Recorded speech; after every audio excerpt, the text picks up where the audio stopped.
नमस्कार छात्रों, आज हम नई कविता देखेंगे जिसका नाम है पेड़ होने का अर्थ और इसके कवि है डॉक्टर मुकेश गौतम।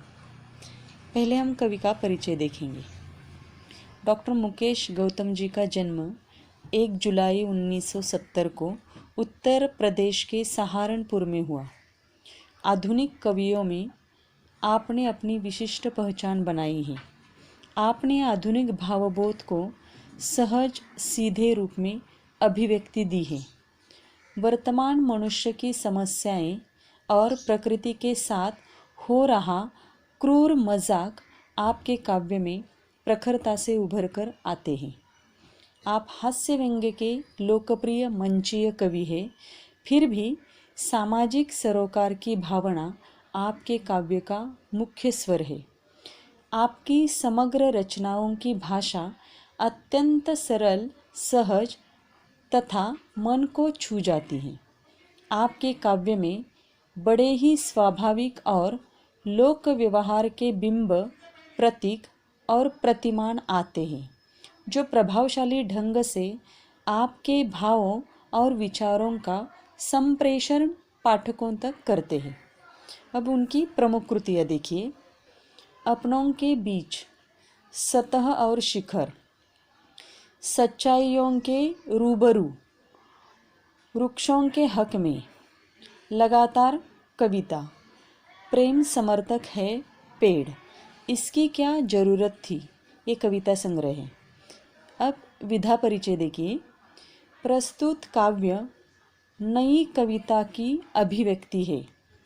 नए भावबोध को व्यक्त करने के लिए काव्य क्षेत्र में नए प्रयोग शिल्प और भाव पक्ष के स्तर पर किए गए, नए शब्द प्रयुक्त हुए, नए प्रतिमान, उपमान और प्रतीकों को तलाशा गया। फलतः नई कविता आज के व्यस्ततम मनुष्य का दर्पण बन गई है और आसपास की सच्चाई की तस्वीर। अब पाठ परिचय देखिए। प्रकृति मनुष्य के जीवन का स्पंदन है और पेड़ इस स्पंदन का पोषक तत्व है। पेड़ मनुष्य का बहुत बड़ा शिक्षक है। पेड़ और मनुष्य के बीच पुरातन संबंध रहा है। पेड़ ने भारतीय संस्कृति को जीवित रखा है और मनुष्य को संस्कारशील बनाया है। पेड़ मनुष्य का हौसला बढ़ाता है, समाज के प्रति दायित्व और प्रतिबद्धता का निर्वाह करना सिखाता है और सच्ची पूजा का अर्थ समझाता है। कवि ने मनुष्य जीवन में पेड़ की विभिन्नार्थी भूमिकाओं को स्पष्ट करते हुए उसके होने की आवश्यकता की ओर संकेत किया है। सब कुछ दूसरों को देकर पेड़ जीवन की सार्थकता को सिद्ध करता है।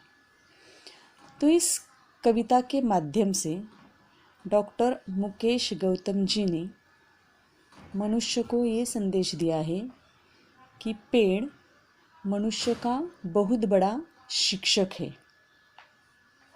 पेड़ का और मनुष्य का बहुत पुराना संबंध है। पेड़ ने हमारी भारतीय संस्कृति को जीवित रखा है।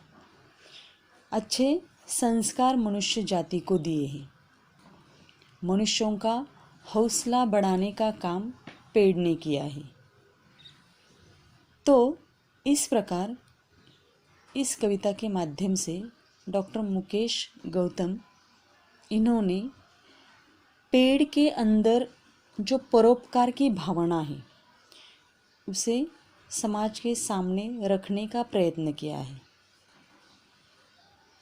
इंसान को भी अपने जीवन में सभी के साथ पेड़ जैसा ही बर्ताव करना चाहिए, पेड़ जैसे ही परोपकार की भावना रखनी चाहिए, ये संदेश दिया है। तो पहले मैं कविता पढ़ती हूँ, ध्यान से सुनिए। आदमी पेड़ नहीं हो सकता। कल अपने कमरे की खिड़की के पास बैठकर जब मैं निहार रहा था एक पेड़ को, तब मैं महसूस कर रहा था पेड़ होने का अर्थ। मैं सोच रहा था आदमी कितना भी बड़ा क्यों न हो जाए, वह एक पेड़ जितना बड़ा कभी नहीं हो सकता। या यूँ कहूँ कि आदमी सिर्फ आदमी है, वह पेड़ नहीं हो सकता। अब ये जो पहली कड़ी है, इसमें कवि डॉक्टर मुकेश गौतम जी ने पेड़ का महत्व बताया है कि आदमी पेड़ नहीं हो सकता। कवि क्या कहते हैं, कल अपने कमरे की खिड़की के पास बैठकर, यानी घर के अंदर खिड़की के पास बैठकर कवि क्या निहार रहे थे, पेड़ को निहार रहे थे। जब मैं निहार रहा था एक पेड़ को, निहार रहा था मतलब देख रहा था, निरीक्षण कर रहा था, तब कवि को महसूस हुआ पेड़ होने का अर्थ। कवि कहते हैं कि मनुष्य कितना भी प्रयत्न करे, लेकिन पेड़ जैसा बड़ा नहीं हो सकता। आदमी तो सिर्फ क्या है, आदमी है, वो कभी भी पेड़ नहीं बन सकता। तो ये जो पहली कड़ी है, इसमें कवि डॉक्टर मुकेश गौतम जी ने मनुष्य को ये संदेश दिया है कि मनुष्य या आदमी कितना भी बड़ा हो जाए, लेकिन वो पेड़ जितना बड़ा कभी नहीं हो सकता। आदमी तो आदमी है और पेड़ पेड़ है, यानी पेड़ की जगह आदमी कभी नहीं ले सकता। अब आगे देखिए, हौसला है पेड़, अंकुरित होने से ठूंठ हो जाने तक, आंधी तूफान हो या कोई प्रतापी राजा महाराजा, पेड़ किसी के पाँव नहीं पड़ता है। जब तक है उसमें सांस, एक जगह पर खड़े रहकर हालात से लड़ता है। अब यहाँ तक ही देखिए, पहले कठिन शब्द के अर्थ लिख लो। अंकुरित, अंकुरित का मतलब है उगना, अंकुरित यानी उगना। ठूंठ, यहाँ पर हमें अंकुरित का मतलब उगना, बचपन, बचपन ऐसा लेना है।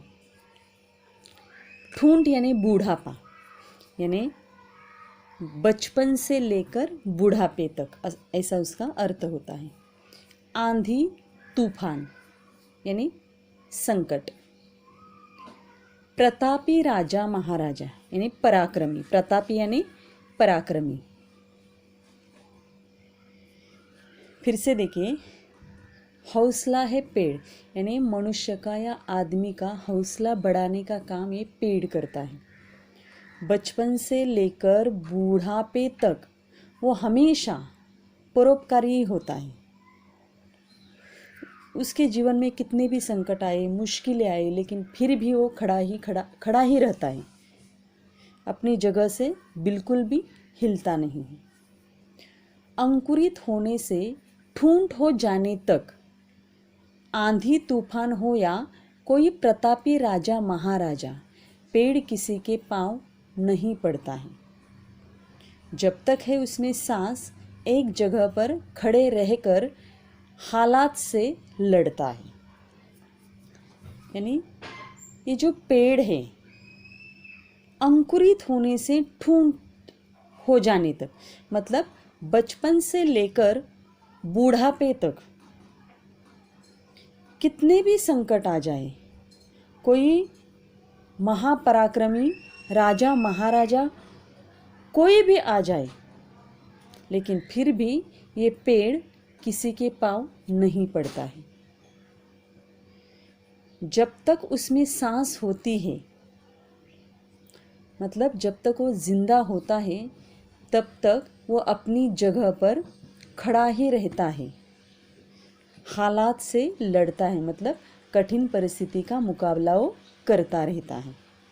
यानी मनुष्य को इस कड़ी में डॉक्टर मुकेश गौतम जी ने मनुष्य को या इंसान को ये संदेश दिया है कि मनुष्य को अपने जीवन में पेड़ की तरह होना चाहिए।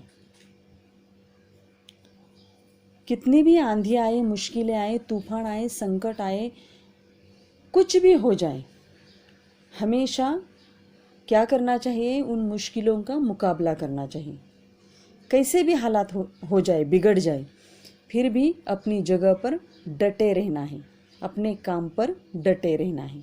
अब आगे देखो, जहाँ भी खड़ा हो, सड़क, झील या कोई पहाड़, भेड़िया, बाघ, शेर की दहाड़, पेड़ किसी से नहीं डरता है, हत्या या आत्महत्या नहीं करता है पेड़, थके राहगीर को देकर छाँव व ठंडी हवा, राह में गिरा देता है फूल और करता है इशारा उसे आगे बढ़ने का। अब यहाँ तक देखिए, पहले शब्द लिख लो। झील का मतलब है तालाब या सरोवर। झील यानी तालाब या सरोवर। भेड़िया, भेड़िया यानी भेड़िया, मराठी में उसको हम लांडगा बोलते हैं। दहाड़, दहाड़ यानी गर्जना। दहाड़ का मतलब है गर्जना। राहगीर, राहगीर यानी मुसाफिर या यात्री। राहगीर यानी मुसाफिर या यात्री। अब देखो, जहाँ भी खड़ा हो, सड़क, झील या कोई पहाड़, ये जो पेड़ है, जहाँ भी खड़ा हो, सड़क पर हो, झील या कोई पहाड़ पर हो, भेड़िया, बाघ, शेर की दहाड़, पेड़ किसी से नहीं डरता। भेड़िया आ जाए, बाघ या शेर की दहाड़ हो जाए, कुछ भी हो जाए, लेकिन फिर भी ये पेड़ किसी से नहीं डरता है। हत्या या आत्महत्या नहीं करता है पेड़। कितनी भी मुश्किलें आ जाए, लेकिन इंसान की तरह ये पेड़ हत्या या आत्महत्या कभी नहीं करता। नहीं तो हम मनुष्य, हमारे जीवन में अगर संकट आ जाए, मुश्किलें आ जाए, तो हम क्या कर देते हैं? आत्महत्या कर देते हैं। इस जीवन में हम जीना नहीं चाहते। तो यहाँ पर कवि ने हमें ये संदेश दिया है कि मनुष्य को पेड़ की तरह रहना चाहिए। कितनी भी मुश्किलें आ जाए, कुछ भी हो जाए, लेकिन अपनी जगह से नहीं हिलना है, अपनी जगह पर डटे रहना है और अपना जो काम है वो करते रहना है। परोपकार की भावना हमेशा मन में रखनी चाहिए। हत्या या आत्महत्या नहीं करता है पेड़, थके राहगीर को देकर छाँव व ठंडी हवा। पेड़ क्या करता है? जब कोई मुसाफिर होता है, यात्री होता है, जब वो उसके छाँव में, पेड़ की छाँव में आता है, तो उसका कर्तव्य होता है क्या? कि उसे ठंडी हवा देना। बिल्कुल मनुष्य को भी, जो भी उसके मनुष्य के जीवन में दूसरा व्यक्ति आ जाए तो उसे खुश रखना चाहिए। राह में गिरा देता है फूल। ये पेड़ क्या करता है? राह में गिरा देता है फूल। मतलब क्या? सभी के जीवन में खुशियाँ, सुख या आनंद वो हमेशा बरसाता रहता है और करता है इशारा उसे आगे बढ़ने का, और हमेशा आगे बढ़ने की प्रेरणा वो सभी को देता है। तो इस प्रकार आज हम यहाँ तक ही पढ़ेंगे। अगला जो भाग है वो हम कल की तासिका में लेंगे।